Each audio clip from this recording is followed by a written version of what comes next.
So let's do the metal bending bit now.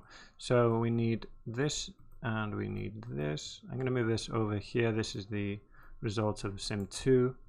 And I want we're going to be deforming that as well in this lesson now. So I'm going to put them over there.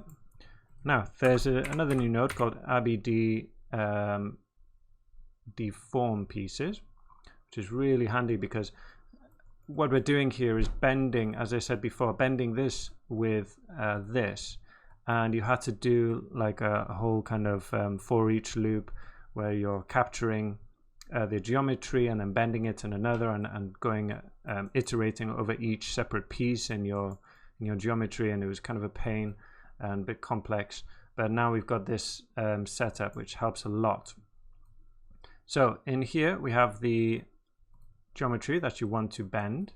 We don't need to connect the constraints. It does say it's required, but that's just because well, it depends if you're using constraints here, but we're not going to do that, so it does work without it. Okay, and then this goes into the right hand side. What we do need to do here is we need, if you think about it, we need more geometry to be able to bend this, right? So an easy way to do that is just drop a divide. Okay, and then we're going to set this to turn that off and turn on this brick of polygons and set them all to 0.05, 0.05, 0.05, and that will just drop a load of geometry for us. So it's great, and then we can go in here and visualize that. Okay, so it's doing something, but obviously it's not there yet. So yeah, you need to kind of play around with these values. Rest frame, yeah, just leave that at 1. But I found for me, so pushing this up to 0.2 and then just grabbing a whole load of points to do it seemed to do almost what I needed. Okay, but then also we want to match proxy by attribute. Okay, and then I'm going to use this section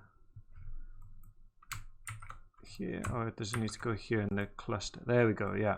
So this, I think that doesn't matter, does it? Yeah. It's just this this cluster attribute. So if you remember, we set up the sections beforehand. So that's saying, for example, a separate piece like this bar.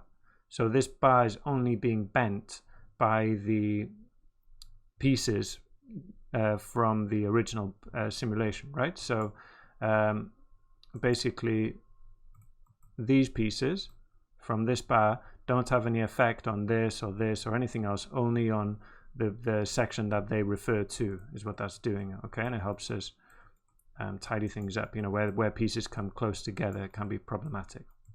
Okay, so that gives us this really nice bending effect.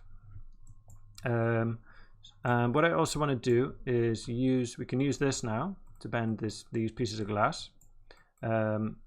I'm also going to divide them. We'll just do the same because they might need to bend a little bit. And glass can bend. There's nothing wrong with that, obviously, to an extent. For this, I'm just going to use the point deform, which is what's going on inside here. Okay, there'll just be a load of, if we go inside, we'll probably see point deform there and a load of other stuff going on. But that's basically the crux of what we're doing, is point deforming. So for this, we need the results of this going into here. So we're going to use this to deform the glass. We need a time shift for the rest frame. Okay, just set this to the first frame. Plug that in there, and then this into the last port. Okay, and then let's see how that looks. Maybe we should merge it just so we can see with the results from there. Check that. I can see what I'm doing there now. This needs to be here also. And let's see. You can see there now. So the glass is following that animation. Okay, I'm just leaving this at default. It doesn't matter. But yeah, we might get a bit of bending in it. Yeah, you can see that's just flexing just a tiny bit, but not too much, and it's not intersecting anywhere. It's kind of following that perfectly, so that's great. That looks really nice.